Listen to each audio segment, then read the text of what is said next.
Me ouvem, me veem bem? Essa é a frase clássica hoje, né? Em tempos de Zoom, né? Me ouvem, me veem bem? E daqui a pouco vai ter as interrupções que são naturais de uma transmissão a partir de casa, né? Daqui a pouco aparece minha menina pedindo colo aqui e assim vai. Muito bem, irmãos, que bom a gente estar juntos.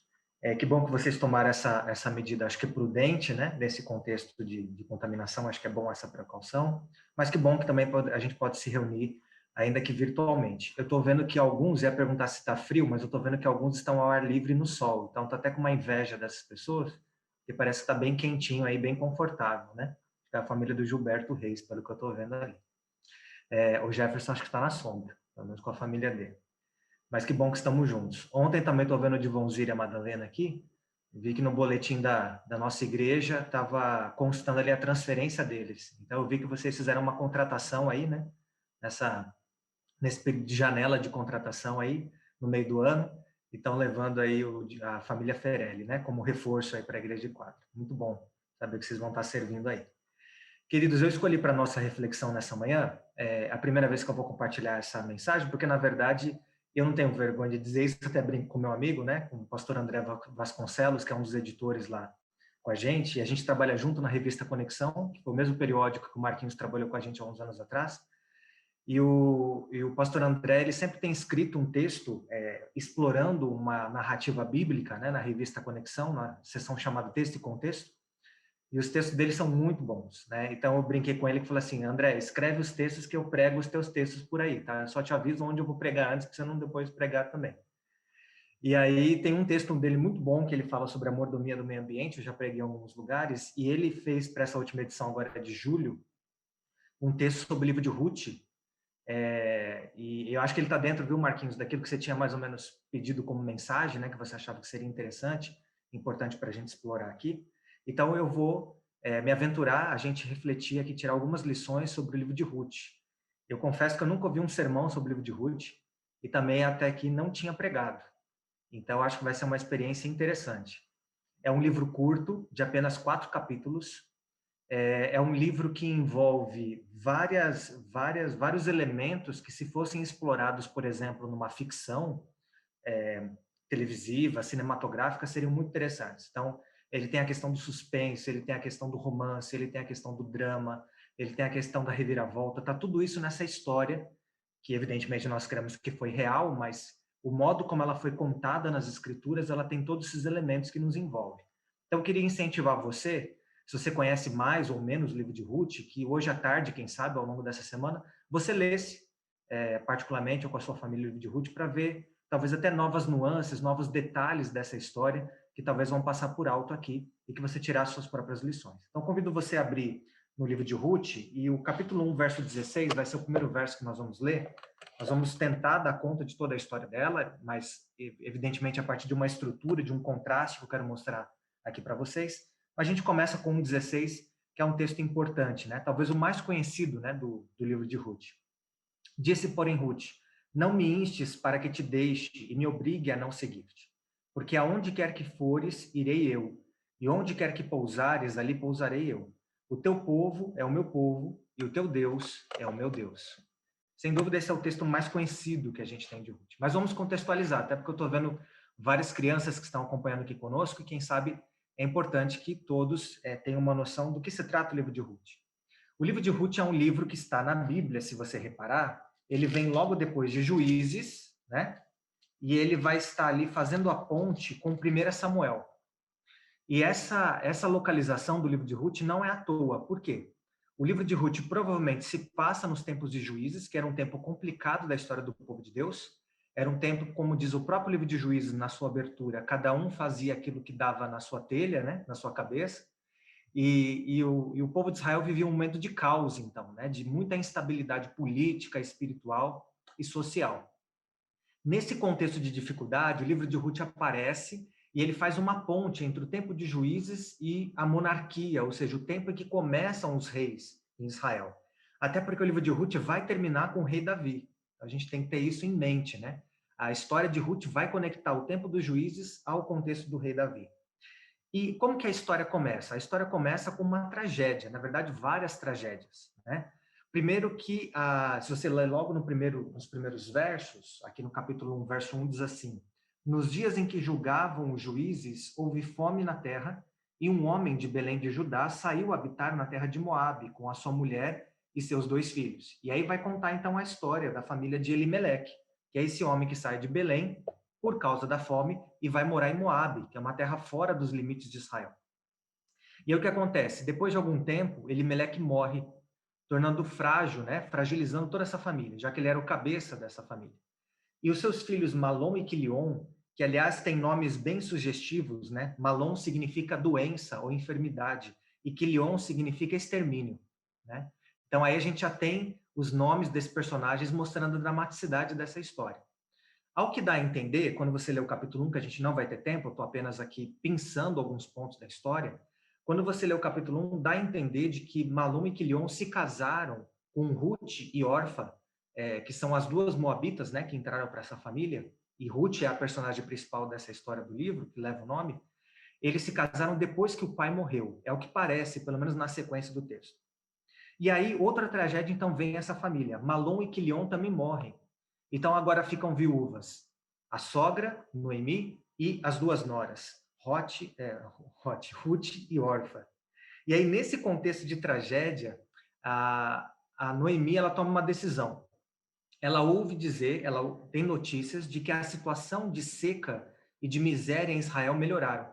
Então, ela decide voltar para a terra de Belém, que é onde ela poderia ser melhor, quem sabe, amparada. E aí ela deixa à disposição das suas noras tomarem a decisão se vão continuar com ela ou não. Na verdade, o incentivo que Noemi faz é para que elas voltem para a casa delas. É até uma expressão curiosa que aparece aqui no texto de Ruth, que diz assim: voltem para a casa da sua mãe. Geralmente, a gente vê na Bíblia a expressão casa do pai, não casa da mãe. Casa da mãe vai aparecer apenas em Gênesis 24 e Cantares capítulo 3. Mas quando aparece essa expressão casa da mãe na Bíblia, ela remete a casamento. E isso vai ficar mais claro ainda, porque no verso seguinte, lá no verso 8, verso 9, Ruth vai deixar claro de que ela estava preocupada com o futuro das suas noras. Ela não queria ser egoísta a ponto de levar suas noras consigo, dizendo o seguinte: olha, vocês não vão ter futuro ao meu lado, né? Eu sou uma mulher agora viúva, desamparada, eu não, e ela vai dizer isso de modo muito curioso, ela vai dizer assim: do meu ventre não saem mais filhos, e ainda que saíssem mais filhos, vocês não demorariam, vocês não esperariam eles crescerem para poderem ser os guardadores de vocês. Então ela diz assim: olha, não tem nada mais que eu possa oferecer para vocês. Voltem para sua terra. E ela vai dizer: voltem para os seus deuses até, né? Que era outra cultura, outra religião em Moab. E aí, num primeiro momento, as duas resistem, Orfa e Ruth, mas Orfa acaba indo, com muito choro, com muito pesar no seu coração, separando a sogra, mas Ruth decide ficar, e aí vem esse texto clássico que a gente acabou de ler, que é o 1:16. Se a gente ler um pouquinho na sequência ainda, a gente vai ver mais alguns elementos ainda do juramento que Ruth fez a Noemi. A gente leu o verso 16, agora vamos para o capítulo 1, verso 17. Onde quer que morreres, morrerei eu, e aí serei sepultada. E faça-me o Senhor o que bem lhe aprouver. Se outra coisa que não seja a morte, para me separar de ti. As palavras são muito fortes aqui, de que Ruth diz para Noemi. E vamos tentar entender um pouquinho, então, de tudo que implicava isso. Tornar-se viúva naquela época era uma das situações de muita vulnerabilidade, de muita fragilidade social. A gente sabe de que a estrutura da sociedade israelita estava fundada na figura do homem, na figura paterna. E as mulheres tinham muito menos direitos do que os homens. Então, ficar viúva era uma condição de estar muito exposta à opressão, à exploração de outros. Nesse contexto, Ruth estava numa situação pior ainda. Por quê? Porque Ruth ela incorporava quase todas as características, todas as marcas de uma pessoa que estava numa situação de fragilidade. Primeiro, Ruth era mulher, assim como Orfa e também Noemi. Ruth era viúva, assim como as demais.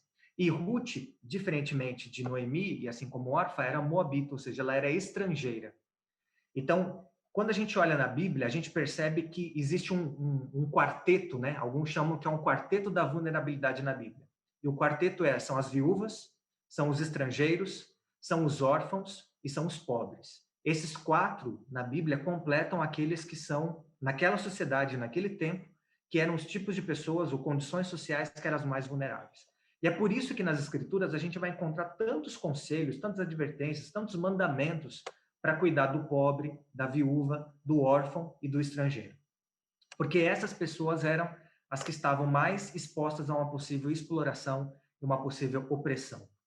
Então, nesse texto que nós vamos ver aqui de Ruth, na história de Ruth, a gente vê elementos bonitos da graça de Deus, isso vai ficar mais claro ainda, elementos bonitos da graça de Deus sobre a vida da própria Ruth, mas também a gente vai ver do outro lado uma responsabilidade, um chamado que Deus fez para o povo dele no passado, e que eu acredito que continua para o povo dele hoje no presente, que é também uma responsabilidade social, coletiva e preocupação com o próximo. Vamos avançar um pouquinho então para a gente ver como que é o desdobramento dessa história. Então, Orfa vai embora para a terra de Moabe, volta para sua terra, e ao que parece para os seus deuses também, e Ruth decide ir com Noemi para a terra de Israel. Quando Ruth faz aquele juramento que nós vimos no verso 16 e verso 17, Ruth, ela estava, e esse é um tema principal no livro de Ruth, também principal ao longo de todo o Antigo Testamento, que é o chamado tema da aliança. Lembre-se vocês que quando Deus estabeleceu o povo de Israel, desde que ele chama Abraão lá atrás, mas especialmente quando ele tira o povo do Egito e no Monte Sinai ele entrega a lei, os 10 mandamentos, ele faz uma aliança com o povo.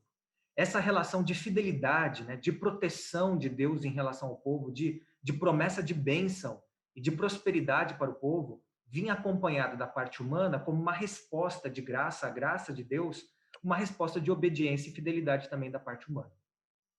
Ruth, ela faz a mesma coisa. Ao assumir esse compromisso com Noemi, ela, na verdade, está assumindo o compromisso com o povo de Noemi e ela estava assumindo o compromisso com o Deus de Noemi. O seu povo é o meu povo e o seu Deus é o meu Deus. Então, fazer parte da aliança naquela época era abrir mão da sua pátria, da sua identidade étnica, do seu povo e assumir agora uma outra identidade, uma outra religião, uma completa mudança. Então, a gente não está falando simplesmente de uma nora que gostava da sogra, por mais que existam piadas de que nora e sogras não se dão bem, né? Mas é muito mais do que uma relação só familiar. O que está em jogo aqui é uma relação de mudança de identidade cultural e étnica, de uma aliança espiritual e religiosa. Então, é algo muito profundo. Ruth está abrindo mão de muita coisa para poder estar com Noemi. É isso que eu quero deixar claro aqui para vocês. E aí, quando a gente vai para o capítulo 2, a gente vê agora que em que época elas chegam, né, em Belém, elas voltam para a terra de Belém. É a época da colheita, né? E aqui, se a gente olhar no verso... deixa eu ver aqui no verso 2, olha só o que diz aqui. Capítulo 2. Tinha Noemi um parente de seu marido, senhor de muitos bens da família de Elimeleque, o qual se chamava Boaz. Ruth, a moabita, disse a Noemi, deixa-me ir ao campo e apanharei espigas atrás daquele que me favorecer. Era a época da colheita, tanto da cevada, que vinha primeiro, e depois do trigo. Ela lhe disse, vai, minha filha. É interessante essa expressão, minha filha, porque ela não denota apenas carinho, mas ela também denota uma diferença de idade. E quando Boaz vai se referir a Ruth lá na frente, ele também vai chamá-la de minha filha. Então, não só numa ideia de proteção, mas numa ideia de que eles tinham idades assimétricas, ou seja, provavelmente Boaz era bem mais velho do que Ruth. Ela se foi, chegou ao campo e apanhava ali após os segadores. E aí vem um termo muito interessante no verso 3. Por casualidade, pelo menos está assim na minha versão, na que eu estou usando aqui da Bíblia, por casualidade, entrou na parte que pertencia a Boaz, o qual era da família de Elimeleque. Então aqui a gente vai vendo como que a providência de Deus, né, como que a graça de Deus vai guiando para que a sorte, né, para que a situação de Ruth e de Noemi sejam invertidas, sejam revertidas, né, dessa situação de vulnerabilidade, elas sejam amparadas e sejam cuidadas. Elas chegam no período que era o período da colheita. E aqui tem um ponto muito, muito interessante, porque essa colheita estava vinculada a algumas das festas religiosas de Israel. Era a época da Páscoa. E depois começa a festa das semanas. E dali 50 dias da festa da Páscoa, você vai ter o Pentecostes. Então, vamos gravar isso aqui, porque vai ter relação com toda a história. E nesse contexto, Ruth, então, ela fala o seguinte, olha, eu vou para a colheita. Ruth tinha prometido que ela ia guardar, ela ia cuidar da sogra. Ela que talvez, por ser mais jovem, tinha mais condições de saúde de trabalhar, então ela sai. Aqui tem um ponto que já mostra para a gente como que Deus ele tinha sonhado, de modo que o povo de Israel tivesse algumas regras, alguns deveres, algumas leis que dessem algum tipo de amparo e proteção para os mais vulneráveis. Uma das regras da qual Ruth se beneficia é a regra de poder pegar o que sobrou da colheita. Não, nós não vamos ter tempo, mas tanto no livro de Deuteronômio, Levítico, livro de Números, a gente vai ver Deus dando uma orientação para o povo que, para cuidar do órfão e do estrangeiro, quando eles passassem na colheita, o que ficasse para trás eles não deveriam vir buscar, mas deveriam deixar que essas pessoas mais vulneráveis viessem e pegassem esse alimento. Foi para isso que Ruth foi até ao campo, para a colheita. Só que sem ela saber, diz a Bíblia por casualidade, porque ela não tinha consciência disso, ela entra no campo de Boaz.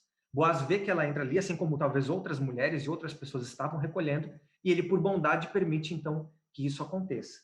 Lá na frente, quando Ruth volta com a primeira colheita, então ela fica sabendo que aquela terra era de Boaz, porque Ruth, assim, Noemi assim identifica, olha, ele é nosso parente, Boaz faz parte do círculo da nossa família.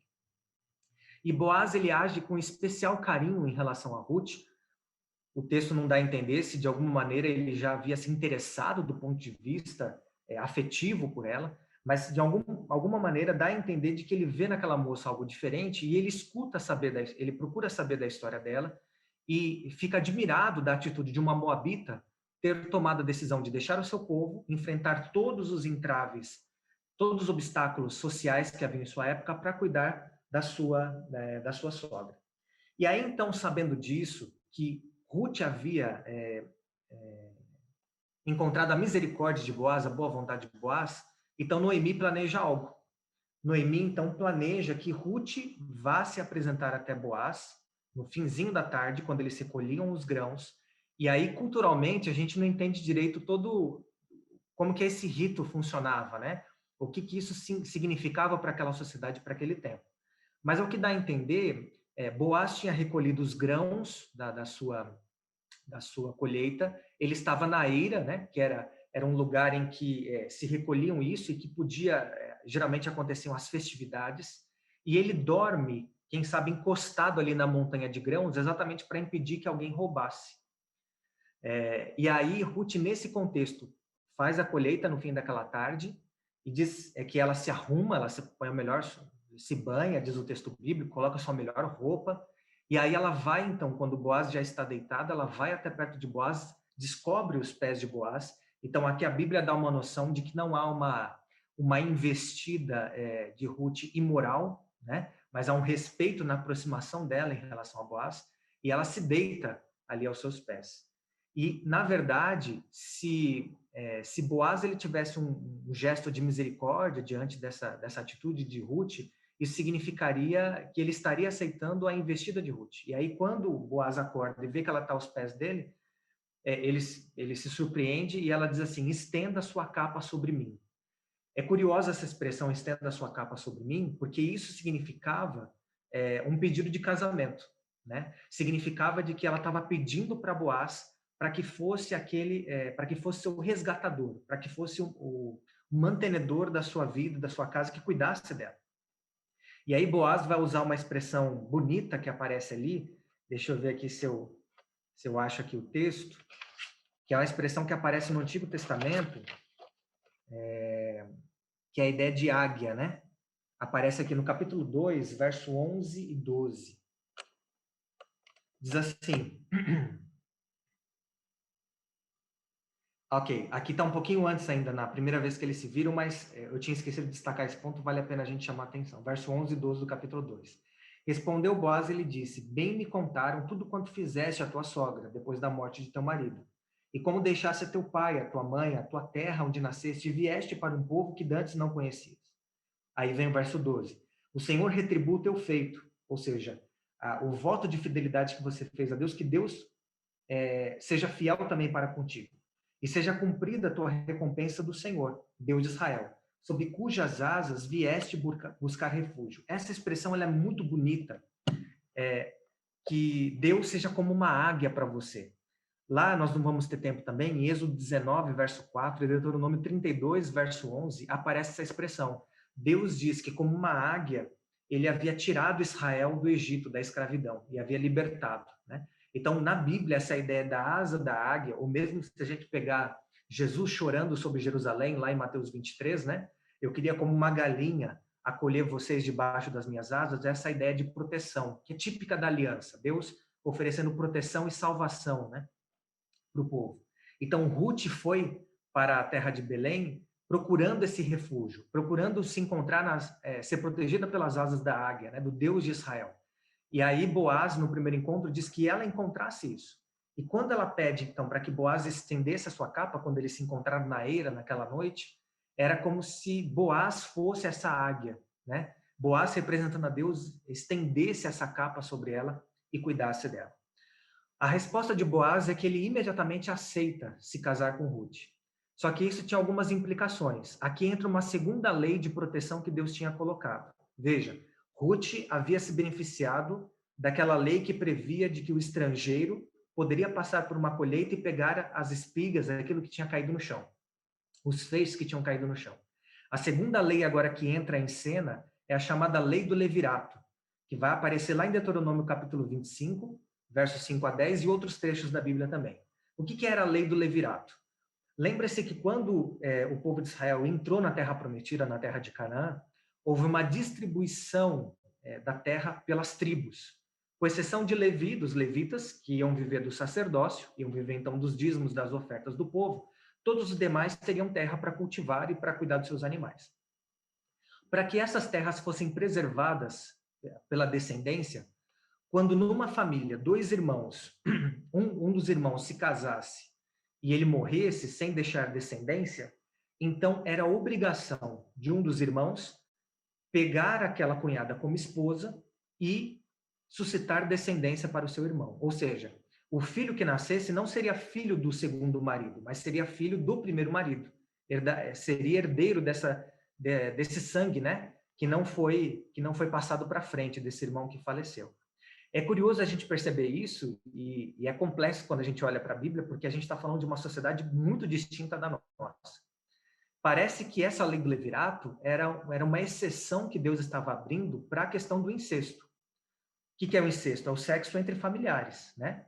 Então, quando a gente olha para o livro de Levítico e Deuteronômio, Deus vai ser muito claro dizendo que, por exemplo, um cunhado, né, não deveria ver a nudez da sua cunhada, não deveria ver a nudez da esposa do seu irmão. E aqui conhecer a nudez é uma linguagem bíblica para um contato íntimo, matrimonial. Mas aí, quando chega a questão do levirato, ou seja, de suscitar uma descendência, Deus parece abrir uma exceção para isso. E agora, essa lei do levirato era uma outra lei que estava entrando em jogo aqui na história de Ruth.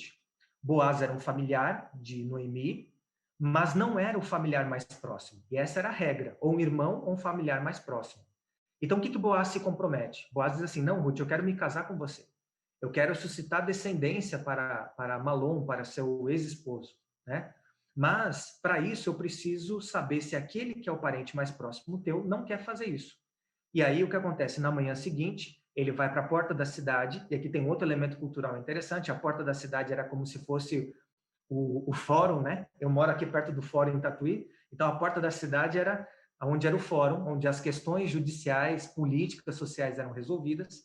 Então, ele reúne 10 pessoas, que era o mínimo que tinha que ter para se tomar uma decisão, e quando passa o parente mais próximo, é o que diz ali o capítulo 3, o capítulo 4, quando passa o parente mais próximo, ele aborda esse parente e pergunta, olha, Noemi que está por aqui tem uma moça que precisa ser cuidada, precisa ser amparada, e você quer? E ele topa no primeiro momento. Só que aí, quando o Boaz diz para ele tudo que implica aquilo, aí ele abre mão e fala, não quero assumir todas essas coisas, não. Porque, inclusive, a lei do levirato previa, por exemplo, que se uma família já tivesse filhos e o irmão tivesse que assumir essa família, se esses filhos, seus sobrinhos, fossem escravos, ele teria que pagar o valor para libertá-los. Então, quem estava assumindo isso estava assumindo o pacote completo. Era a esposa e tudo que implicava a proteção social dessa nova família, desse casamento. E esse parente mais próximo de Noemi não estava disposto a isso, mas Boaz estava disposto. E aí, então, diz a Bíblia que Boaz se casa com Ruth, e aí, indo para o desfecho dessa história, já no capítulo 4, né? A gente vai ver aqui Boaz se casando com Ruth. Tem um elemento aqui muito interessante que eu acho que mostra sobre a graça e a misericórdia de Deus de maneira especial. Esse é um detalhe que passa batido, que eu acho que o André destacou aqui no texto dele, e que eu queria terminar isso aqui mostrando para vocês. A história, se a gente dá uma olhadinha lá no capítulo 4, no verso... Aqui no verso 11. Então diz assim, olha, no verso 12, perdão. Capítulo 4, verso 12. Seja a tua casa como a casa de Pérez, que Tamar teve de Judá, pela prole que o Senhor te der desta jovem. Esse foi o voto que fizeram os anciãos depois que Boaz abordou o resgatador, que era o mais próximo, e, como ele não quis, Boaz então decidiu se casar. Deixa eu só abrir um outro parênteses aqui interessante que eu estava esquecendo. A palavra para resgatador na Bíblia, que é essa função que Boaz estava cumprindo, é a palavra Goel. Não sei se é assim que pronuncia, mas no hebraico a gente lê mais ou menos assim, a palavra Goel. E Goel, então, significa aquele que é o resgatador. Nas Escrituras, a gente vai ver que Jesus é identificado como o grande Goel, ou seja, aquele que seria o resgatador, ou seja, aquele que pagaria a nossa dívida, porque essa é a ideia do resgatador, né? Essa é a lei do levirato, é assumir uma dívida, é assumir um compromisso, é assumir um ônus que estava sobre as costas de outro, mas você traz para si, né? E é isso que Jesus fez para conosco. Jesus se torna nosso Goel, Jesus se torna nosso resgatador. Isso é muito bonito a gente ver na Bíblia. Mas aqui, especificamente sobre o verso 12, parece que os anciãos enxergam na história de Boaz e na história de Ruth algo parecido que tinha acontecido com a história de Tamar. E a gente volta lá para Gênesis, né? A gente só vai relembrar a história rapidamente. Tamar tinha se casado com Pérez, que era filho de Judá, e Pérez morre sem suscitar descendência. E aí Tamar faz toda Tamar faz uma trama, né, em que ela se envolve então com o sogro e aí ela acaba tendo filhos do sogro, né? E aí agora essa história ela é ecoada de novo, porque é uma história da linhagem de Judá, é uma história da linhagem do Messias e é uma história que não é tão pura assim. É uma história que não seguiu o script, que não seguiu a moralidade, que não seguiu aquilo que Deus havia sonhado, mas ainda assim a graça de Deus operou, apesar desse desvio.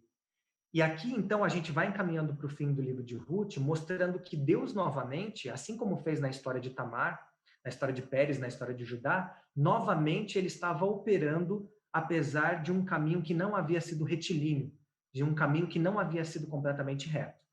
E aí a gente destaca o seguinte para vocês agora. Se a gente olhar aqui no capítulo 4, no finzinho, a gente vai ver a partir do verso 13, como que é esse desfecho aqui. Assim, então, tomou Boaz a Ruth, e ela passou a ser a sua mulher. Coabitou com ela, e o Senhor lhe concedeu que concebesse e tivesse um filho. Então as mulheres disseram a Noemi: Seja o Senhor bendito, que não deixou hoje de te dar um neto, que será teu resgatador, e seja afamado em Israel o nome deste. Então, agora aqui, o fim do livro, ele faz um contraste com o começo. Porque no começo do livro tem um verso que a gente não leu, mas se vocês lerem depois, vocês vão ver que Noemi vai dizer que ela vai voltar para casa, ela vai voltar para sua terra sem nada, né? A gente diz assim, com uma mão na frente e outra atrás, ou seja, sem nada. E aí o livro de Ruth diz que por meio de Ruth, por meio da fidelidade de Ruth, Deus abençoou a família de Noemi, e agora o seu neto seria o seu resgatador, o seu Goel, o seu libertador. Um homem voltaria a fazer parte da casa de Noemi. E aí diz assim o verso 15: Ele será resgatador da tua vida e consolador da tua velhice, pois a tua nora que te ama o deu à luz, e ela te é melhor do que 7 filhos. E por que a expressão 7 filhos, né? Na Bíblia, 7 é um número muito recorrente, e a ideia de plenitude. Então, olha o que o texto está dizendo aqui. Noemi, Ruth vale para você mais do que todos os filhos que você poderia ter. Ruth foi para você melhor do que qualquer filho homem, é melhor que qualquer quantidade plena de filho homem. Verso 16. Noemi tomou o menino e o pôs no regaço e entrou a cuidar dele. As vizinhas lhe deram o nome dizendo, e isso aqui também é outra coisa meio impensável para nós, né? Se a gente daria o nome para um filho a partir do que as vizinhas dizem, né? Os pais hoje, eu me lembro da gente descendo para Curitiba visitar os meus sogros, pensando em vários nomes que o Gabriel podia ter. A gente foi fazendo uma lista e foi o caminho todo pensando nisso. Dificilmente a gente escolhe o nome de um filho a partir da opinião das vizinhas, mas aqui já mostra como que a estrutura social daquela época era bem diferente. Hoje a gente tem uma estrutura muito mais individualizada, né? Em que as pessoas vivem suas vidas basicamente só com as pessoas que estão sob o mesmo teto, mas naquela condição rural, agrícola, né? E, aliás, é um pouco da realidade da igreja de Quadra, naquela realidade rural e agrícola, a família era uma família expandida, né? Era uma família estendida, em que a comunidade fazia parte da educação dos filhos.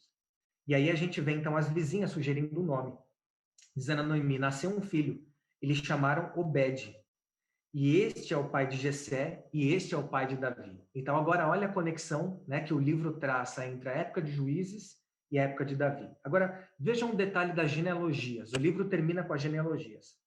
São estas, pois, as gerações de Pérez. Pérez gerou a Esrom. Esrom gerou a Rão. Rão gerou a Aminadab. Aminadab gerou a Naasson. Naasson gerou a Salmão, ou Salma, como aparece em algumas genealogias. Salmão gerou a Boaz. E Boaz gerou a Obed. Obed gerou a Jessé. E Jessé gerou a Davi. Ou seja, Ruth e Boaz tiveram o privilégio de serem bisavós de Davi, de fazerem parte da linhagem de Davi, que por sua vez é a linhagem de Jesus. Quando Mateus vai resgatar a genealogia de Jesus, lá no capítulo 1 do Evangelho de Mateus, lá no verso 5, ele vai destacar a presença de Boaz e ele vai destacar a presença de Ruth e como que eles fazem parte da linhagem do Messias. E aqui tem um ponto muito curioso. Não era apenas Ruth que era estrangeira. Então vamos pensar aqui na ideia de um sangue puro, né? Vamos pensar aqui na ideia de alguém que era de alguém que não era legitimamente israelita, né? Ruth não era israelita, não tinha nascido na terra de Israel, mas ela se torna parte do povo da aliança a partir de uma decisão, de uma escolha que ela faz de entrar em aliança com Deus de Israel, com seu povo. E ela é aceita, ela é incluída, né? Apesar de ser estrangeira. Boaz também era filho de uma estrangeira. E vocês não fazem ideia, talvez, de quem ele era filho. Boaz. Boaz era filho de Raabe. Vocês vão se lembrar de Raabe na história? Raabe era aquela prostituta que morava em Jericó e que havia sido resgatada, havia sido amparada, né? Ela primeiro amparou os espias e aí em gratidão e por causa da decisão dela, porque diz ela lá para os espias que ela tinha ouvido falar do Deus de Israel e que por onde Israel estava passando, o Senhor estava sendo com Israel. E ela queria se unir então àquele povo. E quando Jericó é derrubada, as muralhas, eles então resgatam Raabe e sua família. Boaz é filho, se a gente pegar as genealogias de Êxodo capítulo 6, verso 23, Ruth 4, 20, 1 Crônicas 2, 10 a 11, a gente vai fazer essa relação. Só que Boaz, ele é filho de Raabe, uma ex-prostituta, e de alguém que era Salmão, que era da linhagem dos sacerdotes. Salmão, ao que parece, ele era sobrinho de Elisebama, e Elisebama era a esposa de Arão. Arão era irmão de Moisés. A linhagem dos sacerdotes começa com quem? Com Arão. A linhagem sacerdotal vem de Arão. Então, olha o que quadro que a Bíblia está pintando aqui. A Bíblia está pintando um quadro no livro de Ruth em que uma estrangeira, uma viúva, certo? E uma pagã, porque ela adorava outros deuses, entra para o povo de Israel, torna-se bisavó de Davi, da linhagem real, e da ascendência, da linha ascendente, da genealogia de Jesus, do Messias, e ela é acolhida por alguém que também vinha de um casamento que era um casamento de miscigenação, de um casamento também que era um casamento impuro, vamos dizer assim, que era entre uma ex-prostituta e alguém que era da linhagem sacerdotal. Na vida de Boaz, Deus uniu alguém que vinha de uma linhagem sacerdotal com alguém que era pagã e que vinha de uma vida de prostituição. E na vida de Ruth, e Obed representava isso, novamente você tem essa união entre um israelita e agora uma estrangeira. Resumindo, o que nós poderíamos talvez tirar de lições aqui do livro de Ruth, que eu acho que é um livro belo, assim, uma história muito bela. Primeiro que, e esse é um outro detalhe que a gente acabei até esquecendo, o fato de Ruth ser moabita tornava tudo mais complicado dela ser aceita. Por quê? Porque os moabitas, lá no passado, né, alguns anos atrás, no tempo de Balaão, tinham contratado Balaão para poder derrotar o povo de Israel. Lembra da história de Balaão e da jumenta? Que, aliás, é uma história que minha filha pede para contar todo dia à noite. Né? Antes de dormir, tem que contar a história da jumenta e Balaão. Então, lá naquela história de Balaão, você tinha Balaque, que era o rei dos moabitas, e que, na verdade, eles eram parentes, né? Porque vamos lembrar que lá de trás, Moabe e Amon, né, são os irmãos que foram descendentes de Ló, né? Então, a linhagem de Ló e Abraão estão aqui andando em paralelo. Mas eles se tornam inimigos do povo de Israel. E aí Deus coloca uma regra para os moabitas e amonitas que eles não seriam aceitos na Assembleia de Israel para sempre. Eles não poderiam ser aceitos, moabitas e amonitas. E Ruth era uma moabita, né? Então, olha aqui o baita desafio, né? Toda a barreira que tinha para ela ser aceita no povo de Israel. Mas, na previsão da aliança, conforme a gente vai ler lá em Isaías 55, né? Isaías 56 especialmente, Deus disse que todos aqueles que quisessem entrar em aliança, todos os estrangeiros que quisessem entrar em aliança, que não profanassem o sábado, que aceitassem as condições da aliança, seriam bem recebidos em sua casa de oração. E aí vem uma expressão muito bonita, né, que aparece para o Templo de Jerusalém, que diz que essa casa de oração será uma casa de oração para todos os povos, né? A expressão que aparece em Isaías 56. E isso se cumpre na história de Ruth. Uma demonstração maravilhosa da graça de Deus, uma demonstração maravilhosa da misericórdia de Deus, que inclui uma mulher que tinha todas as razões, todos os motivos para não ser inclusa, que tinha todos os motivos e todas as razões para não aceitar fazer parte do povo de Deus, mas que supera todas essas barreiras, e mais do que superar essas barreiras e ser aceita, se torna alguém que faz parte da linhagem do rei Davi e da linhagem do Messias. Portanto, a história de Ruth é uma história da graça, da misericórdia de Deus. É uma história também, do ponto de vista social, uma história de inclusão, uma história de acolhimento, uma história em que barreiras são quebradas e que uma pessoa que era vulnerável é acolhida, é cuidada e tem e tem a sua condição revertida e transformada. Noemi, que volta sem nada para sua terra, agora se vê no fim da história do livro de Ruth como uma mulher abençoada, uma mulher que celebra a sorte, a mudança de sorte que teve na sua vida. E aqui vem um outro ponto para a gente pensar, porque você tem do ponto de vista individual toda essa experiência de transformação que Ruth, e graça e misericórdia que Ruth recebe, Noemi também, mas você também aqui tem a questão da responsabilidade, né? Todas essas regras que Deus tinha dado para Israel eram regras que dentro de um contexto cultural, que dentro de uma organização social daquele tempo, foram dadas para proteger as pessoas, para que não houvesse muito acúmulo de um dinheiro de um lado e para que tivesse miséria do outro. Então, aqui vem uma coisa para a gente pensar. É óbvio que a gente não vai conseguir aplicar, e talvez não é isso que Deus queira de nós, eu creio que não, que a gente aplique a lei da respiga ou a lei do levirato em nossos dias. Deus não quer que a gente aplique isso, eu entendo. Mas existe um princípio por trás dessas leis, sobre os quais a gente tem que pensar, que eu acho que é o princípio do cuidado, que é o princípio da inclusão, que é o princípio da proteção àqueles que são os mais vulneráveis. Na época de Ruth, na época dos juízes, e ao longo de todo o Antigo Testamento, os mais vulneráveis eram as viúvas, eram os órfãos, eram os estrangeiros e eram os pobres. Hoje, talvez, caberia a nós pensarmos quem são os mais vulneráveis hoje, né? Dentro da nossa sociedade brasileira, quem são os mais vulneráveis hoje? E como que o princípio dessas leis podem ser aplicadas para essas pessoas? Não só na condução que nós temos na nossa vida, do ponto de vista individual, de uma assistência social que a gente pode prestar, ou como comunidade, como igreja, de como que a gente pode prestar algum suporte a essas famílias, mas também do ponto de vista de cidadania. Nós, como cidadãos, como legítimos pessoas da nossa sociedade que têm direitos e deveres, como que nós podemos, por meio do nosso Estado brasileiro, por meio das leis do nosso governo brasileiro, ou daquilo que pode ser colocado ou que pode ser tirado, proteger aquele que é mais vulnerável, guardar aquele que é mais vulnerável. Então, aqui há uma dimensão individual, pessoal de salvação, mas também há uma implicação comunitária para a igreja e também para o nosso papel como sociedade, como cidadãos. Enfim, eu acho que tem muitas lições que poderíamos tirar ainda da história de Ruth, mas aí eu incentivo você a ler. Tem algumas até, conforme eu fui lendo essa semana o livro de Ruth, anotando e tal, algumas coisas que eu fiquei com a pulga atrás da orelha que não estão claras para mim ainda, mas eu quero que mais para frente fiquem mais claras conforme a gente vai estudando e o Senhor vai nos revelando. E eu termino, queridos, com o texto de Tiago, capítulo 1, verso 27, que eu acho que é um texto que sintetiza bem as lições que a gente tira aqui do livro de Ruth. Tiago, capítulo 1, verso 27. Texto conhecido, né? Diz assim: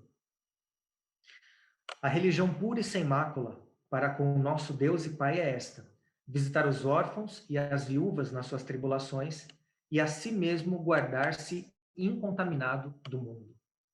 Veja que esse texto de Tiago, aliás, a carta de Tiago ela é muito especial nesse sentido. O texto de Tiago une duas coisas, né? Que para muitos cristãos talvez hoje podem parecer contraditórias. O texto de Tiago une a piedade pessoal, ou seja, a consagração pessoal, a santificação pessoal, né? E une isso com um compromisso social. Não separa as duas coisas. A religião pura e sem mácula, de acordo com a Bíblia, é aquela que une uma santificação pessoal e, ao mesmo tempo, aquela que une um compromisso muito forte, muito claro com o nosso próximo, com o ser humano que está ao nosso redor. Essa dimensão vertical e essa dimensão horizontal da nossa vida. Espero ter abençoado vocês, espero ter sido uma mensagem que tenha trazido lições, também desafios. É certamente uma lição que me desafia, eu acho que desafia a todos nós. E é uma lição também que me conforta, que me ampara, porque me faz entender que a minha relação com Deus, a nossa relação com Deus, é baseada na graça e na misericórdia dele, não na nossa origem, não na nossa trajetória, não no nosso desempenho, não no nosso mérito, não na nossa performance, mas é no modo carinhoso e bondoso como Deus olha para a gente. Louvado seja o Senhor por isso. Marquinhos, eu não sei se a gente vai cantar ou se nós vamos orar. Wendel, eu acho que a gente pode finalizar assim com a oração. Obrigado aí por dispor aí do seu tempo para compartilhar conosco. Eu queria só pedir licença aos irmãos e fazer aqui um agradecimento a um participante especial que a gente está tendo aqui, Wendel. O seu sermão atravessou as fronteiras. A gente tem Olha aqui aí. conosco o tio Marco Sampaio, é o irmão da Rosilene. Ele mora lá nos Estados Unidos, é o tio da Aline, né? E tio Marco, que Deus possa abençoar a sua vida. Nós estamos orando por você, a igreja, o Nivaldo e a Rosilene pediram oração por você aqui na nossa igreja, que Deus possa conduzir todas as coisas aí na cirurgia que você vai precisar fazer, que Deus possa abençoá-lo. E Wendel, muito obrigado, realmente precisamos aí estender as bênçãos que recebemos, né, para os outros, compartilhar as bênçãos, que essa realmente é a verdadeira religião, né, é o que Cristo mostrou para nós quando esteve aqui na Terra. É verdade. Oremos então. Deus eterno, nós te agradecemos, porque num livro tão curto, tão breve quanto o de Ruth, escrito num contexto social tão distinto, tão diferente do nosso, a gente pode ver, ó Deus, nas entrelinhas dessa história, a tua graça e a tua misericórdia. Nós podemos ver que o mesmo Deus que no passado se preocupou com os mais frágeis, é aquele que ampara a todos hoje, todos e todas, é aquele que faz nascer o sol, é aquele que derrama a chuva sobre justos e injustos, a começar por nós mesmos. É aquele que estende a sua graciosa bondade, misericórdia. É aquele que faz com que o sangue precioso e santo de Cristo derramado na cruz do Calvário tenha efeito transformador, libertador, perdoador, santificador em nossa vida hoje.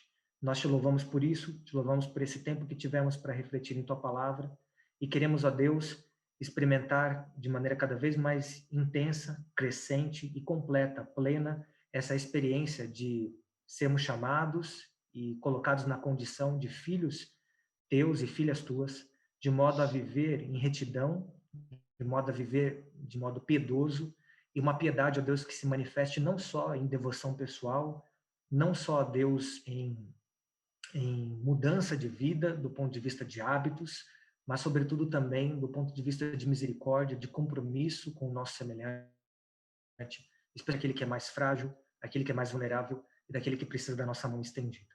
Olha para a nossa vida, olha, Deus, para a nossa comunidade, sobretudo para a comunidade de Quadra, faça desses teus filhos e das tuas filhas cada dia mais sal da terra e luz do mundo onde eles estão, e que eles possam ser uma comunidade que consiga vivenciar de alguma maneira os princípios que o Senhor colocou, externou para o teu povo lá no passado. Já que o Marquinhos mencionou, nós também nos lembramos aqui do tio Marcos Sampaio, que o Senhor possa ser com ele, apesar da distância, que o Senhor possa ampará-lo, ele se prepara para uma cirurgia, e que o médico dos médicos possa estar com ele nesse momento, que a tua mão curadora e salvadora esteja com ele, que ele esteja entregue em tuas mãos, o Senhor possa conduzir tudo com muito sucesso para a tua honra e tua glória, e que aquilo que tem atrapalhado a sua saúde possa ser transposto, superado, e que ele possa viver uma vida plena para poder te servir, desfrutar das tuas bênçãos e abençoar as pessoas que estão ao redor dele. Obrigado por esse lindo dia que temos diante de nós, que possamos desfrutar de todas as bênçãos que tem reservados para nós e a nossa família. Hoje, nesse dia, é que oramos em nome de Jesus. Amém, Senhor.